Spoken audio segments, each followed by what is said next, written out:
Begitu saya cek mobilnya, dalam hati saya waktu itu ngomong, loh kok mobilnya masih kotor bang? Saya cek ke dalam itu di karpet-karpetnya itu masih ada tanah-tanah, masih ada kotoran-kotoran, bahkan ada satu kemeja perempuan. Semenjak dia beli mobil itu, karena patokannya dari Mas bilang mobilnya aman nggak ada masalah, di rumah itu serasa kayak saya itu kayak ditemani sama orang yang nggak saya kenal. Terus habis itu ada kabar lagi, ternyata nggak lama setelah kejadian itu anak yang saya bilang semata wayangnya itu yang makasih itu meninggal bang. Tapi kalau untuk kasus yang meninggalnya itu tahu kapan? Yang mana tuh? Kasus Oh enggak, orang yang meninggal itu saya nggak tahu.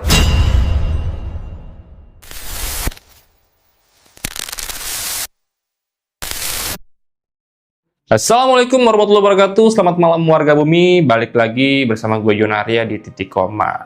Guys, kali ini narasumber gue adalah seorang penjual mobil bekas nih guys.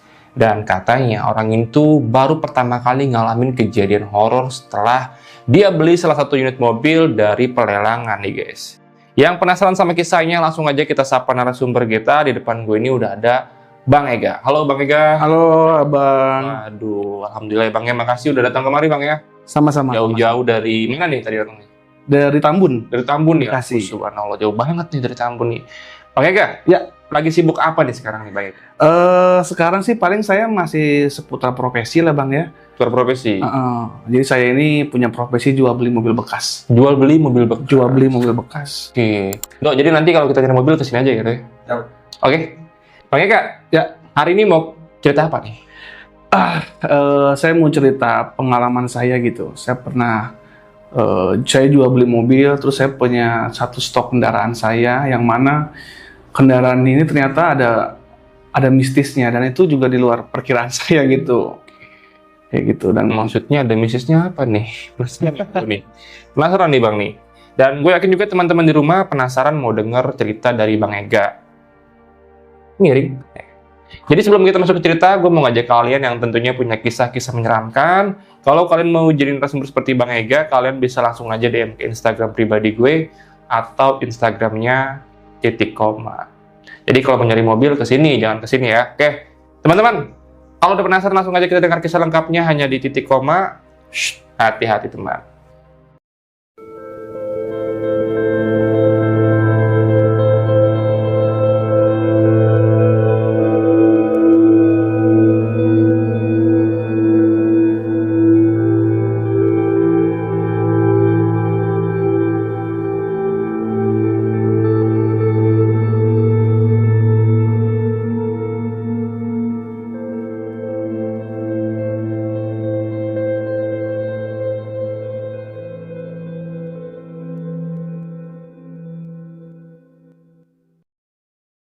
Bang, gimana Bang cerita lengkapnya Bang?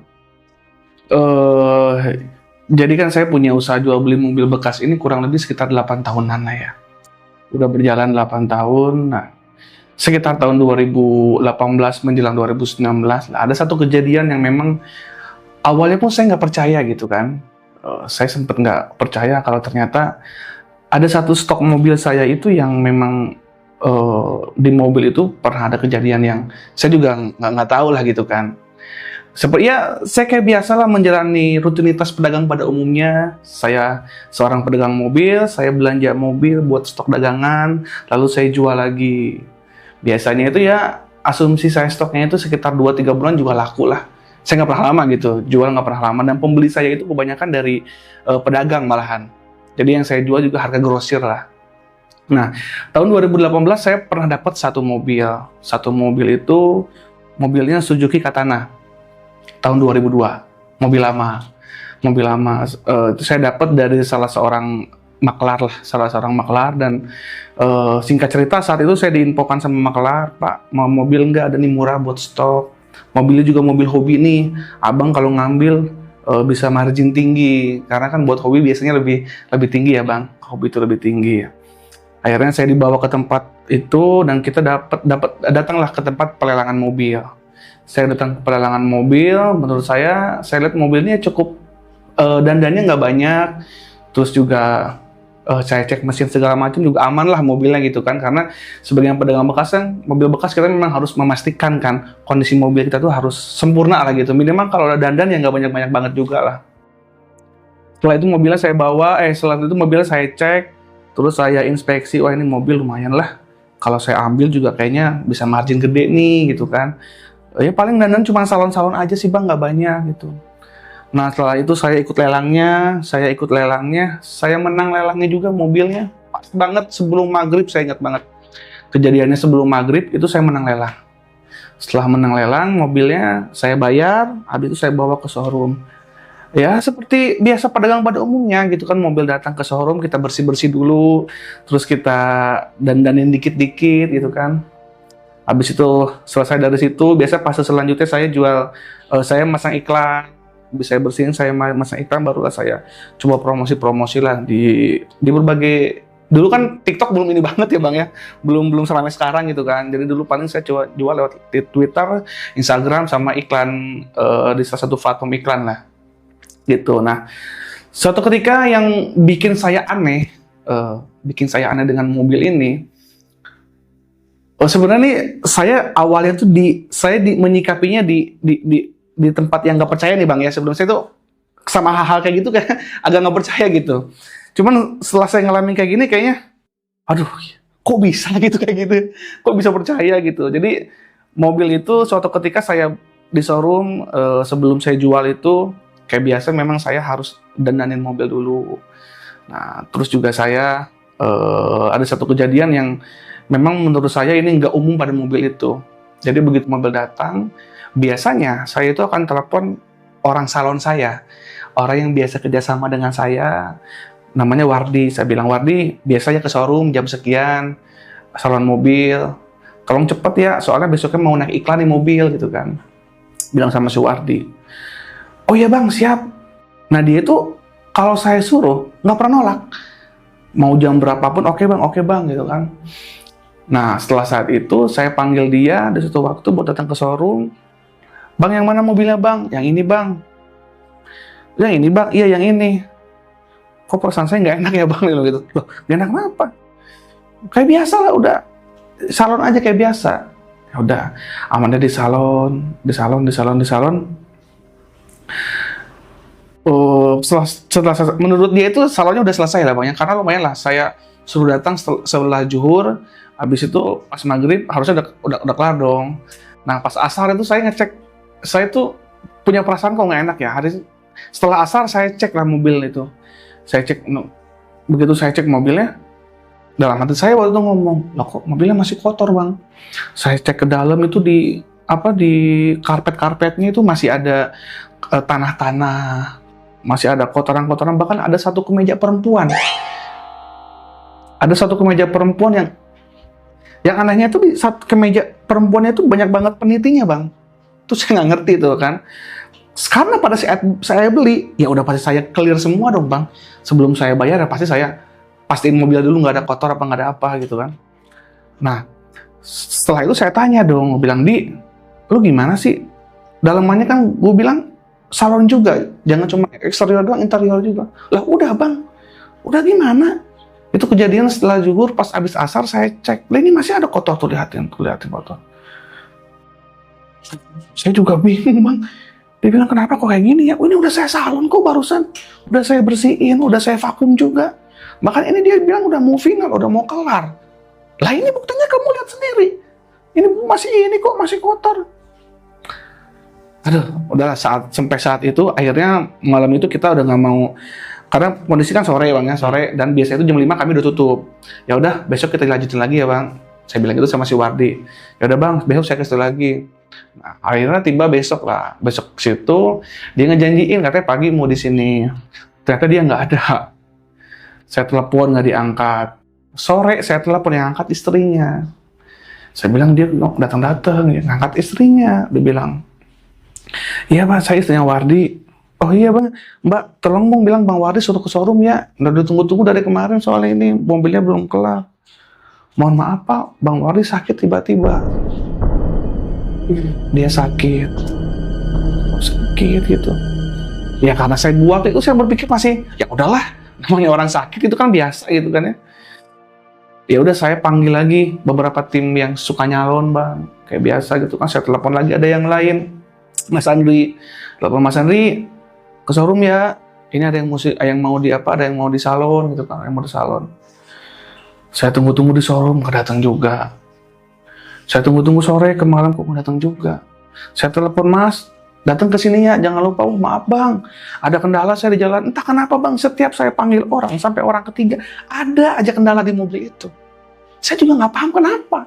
Tapi saat itu saya menyikapinya masih, ya udahlah, mungkin juga memang mereka lagi ada kesibukan atau apa gitu kan. Mungkin juga susah juga kan. Dan ini juga ada satu kejadian yang entah kenapa ya, saya saat udah pegang stok itu, mobilnya sebetulnya kalau abang lihat sebetulnya mobilnya itu rapi bang, rapi mobilnya itu gitu. Cuman saya nggak ngerti kalau orang itu kayak ngeliat bawahnya tuh kotor, pengen nyalon, namun sama mobil rapi gitu.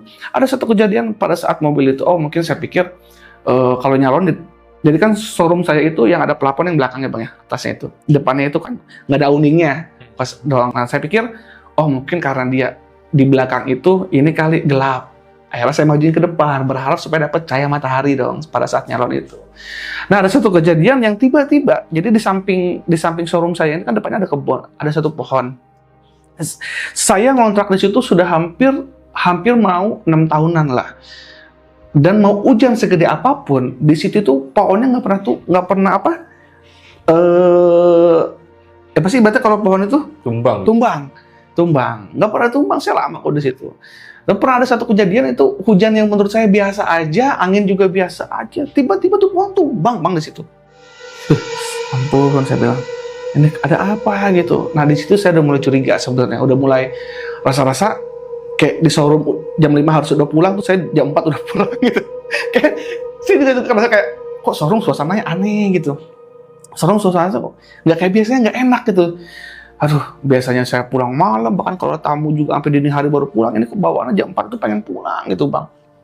Karena ngerasa bertanya-tanya dengan mobil itu ada apa sih gitu. Akhirnya ke saya juga di showroom juga kayak, masa iya cuma gara-gara gitu doang saya jadi takut gitu kan. Padahal kan saya udah percaya gitu, maksud nggak percaya gitu hal kayak gitu. Lah kita kan ibaratnya dari dulu belajar ngaji bang ya. Kita kan tahu lah hal-hal kayak itu tuh nggak percaya gitu dan nggak mungkin menurut saya gitu. Nah setelah kejadian itu minggu demi minggu, bulan demi bulan, saya tuh mikir gitu, mobil ini kok nggak laku-laku juga. Nah, tapi akhirnya saat itu mobilnya tuh saya salon sendiri bang. Akhirnya karena udah nggak banyak yang datang, yang datang pada nggak mau ke situ, akhirnya ya monggo mobil saya salon sendiri, saya bersihin sendiri. Karena menurut saya mobil ini rapi, ya kan, interior, eksterior saya salon lah. Akhirnya saya pasang iklan tuh bang, saya iklan. Ya itu minggu ke minggu, bulan ke bulan, kok mobil saya nggak laku-laku. Udah lewat 2 bulan, 3 bulan. Sampai di bulan kelima saya bilang, ini ada apa sih, mobil kok nggak laku-laku? Harus kayak gimana gitu kan. Masa saya mesti bawa ke pelelangan lagi mobilnya? Ya saya nggak untung dong, jadinya rugi kalau kayak gitu. Dan beli mobil itu juga saat itu saya nggak ngerasa mahal, nggak ngerasa murah juga, enggak. Ya untuk ukurannya terhitung mahal lah saya ngangkat mobil itu. Karena kan mobil hobi bang, asumsi saya bisa laku nih sama orang-orang yang off-road gitu kan, Katana, mobil-mobil yang buat off-road lah gitu, orang tuh bisa suka gitu. Sampai ada di titik bulan ke sebelum puasa lah, saya lupa ya bang ya. Pokoknya saya lupa tuh sebelum saya ingat tuh sebelum puasa lah gitu, sebelum puasa. Saya ngiklan di platform, adalah orang yang datang ke showroom. Pak, saya Mirja, saya bilang gitu. Dari mana? Dari Jawa, dari Pati dia. Dia dari Pati, terus dia rencana datang ke situ pengen lihat mobil itu. Karena saya ngeliat di iklan kok mobilnya bagus pak, gitu kan. Lihat di iklan, akhirnya dia ngerasain sendiri mobilnya. Sama dia di test drive, aman tuh bang, sebenarnya di test drive, dicek juga nggak ada masalah, itu mobil aman-aman aja. Bahkan dia sempat bilang bang, bisa ngasih catnya dirubah ke warna biru ya, kata tahun buat segitu. Bisa nggak dirubah katanya. Saya bilang kalau itu bukan kerjaan saya, kalau emang abang mau deal dulu aja nih, setelah abang beli, baru mau abang apa-apain juga terserah lah gitu kan. Singkat cerita, setelah negosiasi, akhirnya kita deal lah mobil itu. Saya senang banget bang. Senang banget. Ya gimana nggak senang ya, maksudnya mobil lama di saya. mobil nggak laku-laku gitu, udah hampir 6 bulan, yang mana ya saya selalu ngeluarin modal buat itu mobil bang, saya servis apa segala macam, itu kan udah masuk terhitung modal saya, dan lama di showroom kan juga terhitungnya nggak bergerak nih, uang saya nggak muter bang, nggak jalan. Akhirnya saat itu kita deal, dan juga saat itu juga marginnya juga nggak gede-gede banget lah, cuma karena saya pusing sering banget kejadian di showroom ada yang aneh dengan mobil itu. Tapi gini bang, ada satu cerita yang dia ngerasa kayak, dia sempat nanya gitu, bang, mas, ini tapi historical sebelumnya pembelinya yang punya mobil gimana? Kan di situ gue bingung ya bang ya, memposisikan sebagai pedagang gitu. Kalau gue ceritain mobil dari lelangan, kadang-kadang kan orang itu nggak mau bang, karena kalau dari lelangan itu takutnya ada suku cadang mobil yang diganti. Nah dan gue di sisi lain juga gue mikirnya kayak, tapi kasihan juga dari Jawa gitu kan, jauh-jauh lo dari Pati datang ke Bekasi gitu kan buat beli itu mobil. Seperti saya pikir, saya bingung juga, ya udahlah akhirnya oke kita saya nggak ngomong apa adanya, saya bilang, Pak, ini pembelinya sebelumnya waktu itu alasan saya apa, saya lupa, entah alasan ex dokter apa ex pemakai wanita gitu, saya lupa lah, singkat cerita memang saat itu deal mobil itu deal, ya kita kayak biasa transaksi pada umumnya lah kita, dia ngecek, dia test drive, oke, dia kasih uang ke saya, oke Pak, uang sudah terima, habis itu dia pulang gitu. Nah, sejak kejadian setelah dia pulang, ya saya ngerasa senang mobil saya laku. Nggak lama setelah itu, sekitar 1-2 bulanan lah, 1-2 bulan, itu saya kayak ngerasa dapat teror juga tuh, dapat teror dari orang yang pembeli itu. Dapat terornya tuh, maksudnya dia sempat nanya ke saya, kedua kali dia nanya, Mas, maaf mau tanya, mobil yang aku beli waktu itu bekas apa sih? Bilang gitu. Saya selalu cari alasan bang, buat ngejawab. Saya bilang, ini alasannya, saya bilang, karena kalau saya beli, udahlah. Akhirnya satu waktu karena saya dengar, saya ngomong, Pak, ini saya beli mobil dari lelang. Dari lelang? Tapi Bapak tahu nggak kondisi mobil ini kayak gimana? Ya namanya dari lelang kita nggak pernah tahu Pak kondisi mobil kayak gimana. Yang penting saya cek mobilnya, mobil cocok buat saya bayar buat stok dagangan saya. Biasanya kayak gitu Pak, emang saya belanja mobil. Ini mohon maaf Mas ya, dibilang begitu. Ini sebenarnya saya nggak mau cerita ke Mas awalnya, karena saya juga malu gitu kalau mau cerita. Dia bilang semenjak dia beli mobil itu, karena patokannya dari Mas bilang mobilnya aman, nggak ada masalah, di rumah itu serasa kayak saya itu kayak ditemenin sama orang yang nggak saya kenal. Kita kenal. Saya itu waktu ngecek mobil pertama kali di showroom, yang tadi saya cerita, saya nemu kemeja. Itu kan udah hilang bang kemeja. Yang ada penitinya, saya buang. Tapi kenapa nyampe ke sana ada kemejanya di sana? Hah? Ada kemeja. Di sana ada kemeja. Bilang ada kemeja. Dia tanya, yang kemeja ini, Mas ini kemeja perempuan punya siapa? Bapak juga ngecek. Pas Bapak ngecek dari showroom saya ke tempat Bapak kan memang gak ada apa-apa tuh mobil. Ya Mas, saya cerita aja, akhirnya dia cerita tuh di situ kan. Saya tuh tinggal di rumah sama istri sama anak, udah bertiga. Cuman bertiga sama anak semata wayangnya, umurnya masih sekitar 2-3 tahunan, masih kecil. Dan biasanya kalau saya kerja, istri saya tuh pulang pasti lebih malam dari saya. Ya, dia bilang nanti pulang, namanya PNS bangnya, pulang palingnya paling sore juga jam 5 gitu kan. Nah pada saat ada satu kejadian yang menurut dia janggal. Dia nunggu di rumahnya cuma sama anaknya dan sama mobil itu, mungkin ya mobil itu karena nggak dipakai. Dia tuh selalu ngerasa di ruang tamu itu selalu ada orang. Percis setelah zuhur mendekati asar, jam-jam mau ke sore gitulah, selalu ada teman gitu, selalu ada kayak dia nggak ngeliat bentuknya bang, nggak ngeliat, cuman dia kayak selalu ngerasa saya kayak ada teman Mas di ruang tamu itu. Pernah dia tegur sama istrinya, dia pikir kan istrinya ya, mungkin pernah dia tegur, do,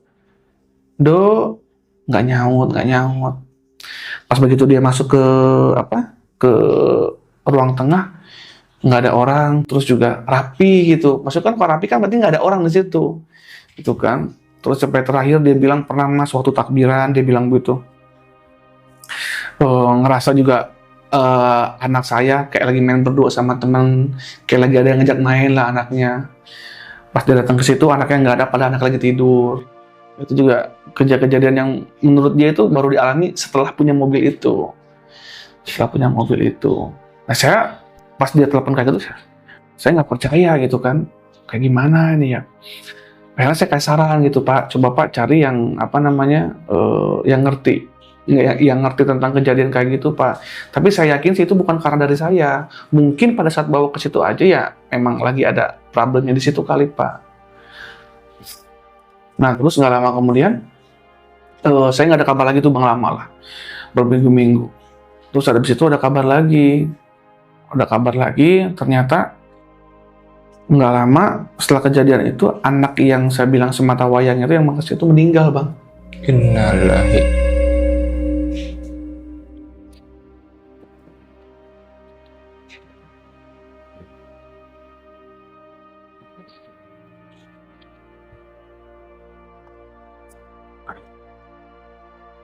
Itu anaknya meninggal. Anaknya meninggal karena saya saat itu memang, aduh, kalau ngambut banget ya, saya ngerasa nggak enak juga gitu. Akhirnya saya datang ke sana, Bang. Saya datang ke Pati, saya datang ke sana, saya ngobrol di sana sama bapaknya. Cuman saya tanyanya itu pada saat setelah, ya kurang lebih sekitar 1 mingguan setelah anaknya meninggal. Saya nggak banyak cerita. Saya duduk, saya dipertemukan sama orangnya itu, Wardi, sama si salah satu tokoh yang ditokohkan di situ lah, yang ngerti lah masalah gituan. Saya datang ke situ, saya bilang bahwa Wardi, mohon maaf jika memang kejadian ini terjadi setelah Bapak beli mobil saya. Cuman terus terang Pak Wardi, saya juga nggak tahu kalau kejadian harus kayak gini. Saya datang ke sini dari Bekasi, dari Jakarta sama istri saya ya minta maaf lah kita di situ kalau memang ada karena dari kita. Nah, setelah saat dia cerita kayak gitu, dia ngajak saya ke kamar belakang sama si tokonya itu, Pak, saya siapa namanya, dia ngasih kemeja ke saya, Mas, ini kemejanya. Saya bilang, Pak, yang Bapak ceritain ini kan petis Bapak yang telepon kemarin. Ini tuh udah saya buang di sana. Kenapa masih ada di sini ya? Saya bingung, Pak, bisa begini. Kenapa bisa begini?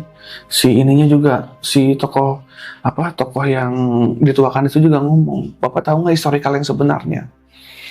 Akhirnya malam itu saya ceritain, Bang, semuanya. Saya bilang ke semuanya dari awal saya dapat mobil itu. Jadi kan saya itu dapat mobil dari makelar mobil bekas. Dia itu ngasih mobil ke saya ke situ, suruh datang langsung ke lelangan.